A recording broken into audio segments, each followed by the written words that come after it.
The views expressed are solely those of the speaker and not necessarily those of Paltalk.com, ABM Software, or its advertisers.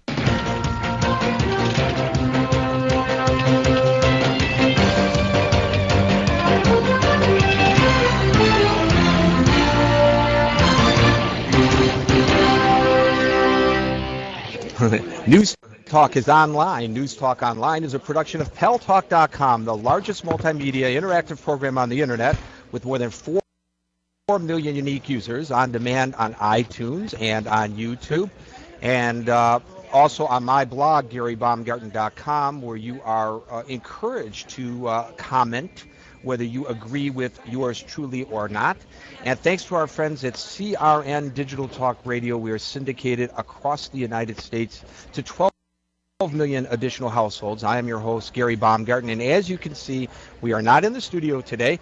I bet you it would help you, Alan, if we moved a little closer to one another, huh? Okay, don't be afraid. We are at the United Nations. Talkers Magazine and Foundation have hosted our Talk Radio Day at the UN with the Talkers Magazine New Media Seminar, which is being held Friday and Saturday here in Manhattan. We're going to be going live tomorrow, by the way, from that location. And we are at the United Nations talking to various officials and giving you an opportunity to hear from them, toss in your questions about things that are going on around the world. And I'm so happy to introduce to my right, your left, Jared Kotler. And according to this, Jared Kotler originally worked for the UN in Central America in the 1990s, currently handles public affairs for the Department of Political Affairs, which heads UN efforts to broker peace agreements, forge political solutions to conflicts, and to help countries hold free and fair elections. The department has provided electoral assistance globally, is currently active in supporting the work of field missions on the ground or political envoys working on issues including Iraq, Somalia, the Middle East, Nepal, northern Uganda, and Myanmar. I call it Burma, but here you call it Myanmar. Welcome to the show. Thank you very much. Glad to be here. Well, we're glad to have you here. You probably don't know what you got yourself into because you thought that you were just going to talk to radio stations. This is, as you could tell, on the internet. It's a huge program for a million unique users. Anywhere there is internet connectivity, we have people who are participating in this program right now. So you're talking to a global community, which I think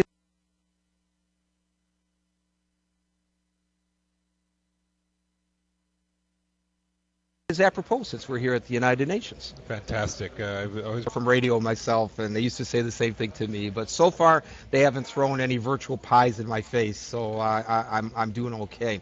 You know, when we talk about political crises, attempts by the United Nations to broker peace, the first one that comes to mind, because this has been the longest-standing issue, has probably got more attention than any other conflict in the world, and that's the Middle East. I'm going to ask you a very short, simplistic question. Why the heck can't we reach a peace accord in the Middle East? Whether it's the United Nations, the Arab League, the United States, why can't we broker a peace agreement there? Well, I think, thank you for that question, and thanks again for having me. Yeah, the Middle East is absolutely one of the most difficult cases, and it's been on the UN agenda since the 1940s, since the beginning of the UN, and it's extremely difficult. I think it's probably hard in a short discussion to get into all the complexities of what's going on in the Middle East. I think obviously there are intense feelings on all sides. It's an entrenched conflict. There's been a lot of blood shed. It's hard to come back from a situation that snowballs and persists for a long period of time. There's psychological factors. There's almost a tradition of violence. There's a lot of intensity in the Israeli-Palestinian conflict. and it's extremely difficult to get people in the mode of talking through their differences as opposed to using violence to resolve them.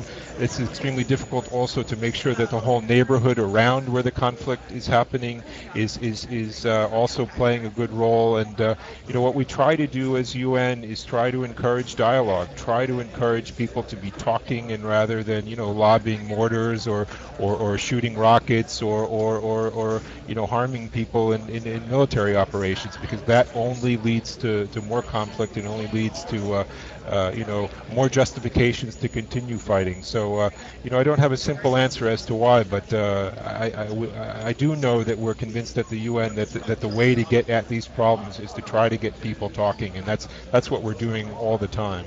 I don't want to point fingers, and you can't, I know, toward one side or another, or any party or anybody involved in this, whether they are Palestinians or Israelis or outside forces that are attempting to affect this either positively or negatively. But I have long contended, not everybody in my audience agrees with me on this, that this is an issue of an absence of leadership, because the Israelis and the Palestinians, who I know, people who have become friends of mine on both sides of this conflict, they all want this to stop. It's the leaders who are, I know there are a significant number who are participating, who are protagonists. There's no question about that. But it is my feeling that the majority of the people want it to end. They want to live in peace. There's no difference between a Palestinian family and an Israeli family. Each one wants the next generation to be better than the previous, just like we do here in the United States. I think there's been a lot of polling too, and that there is a feeling among the general publics in Israel and also on the Palestinian side that people want peace. People want a normal situation, a normal life. People don't want to have to live through the fear of a terrorist attack, or live in a situation where they have no economic opportunities or restrictions, and just daily going about their daily business, having to go through roadblocks just to get from one place to the next. So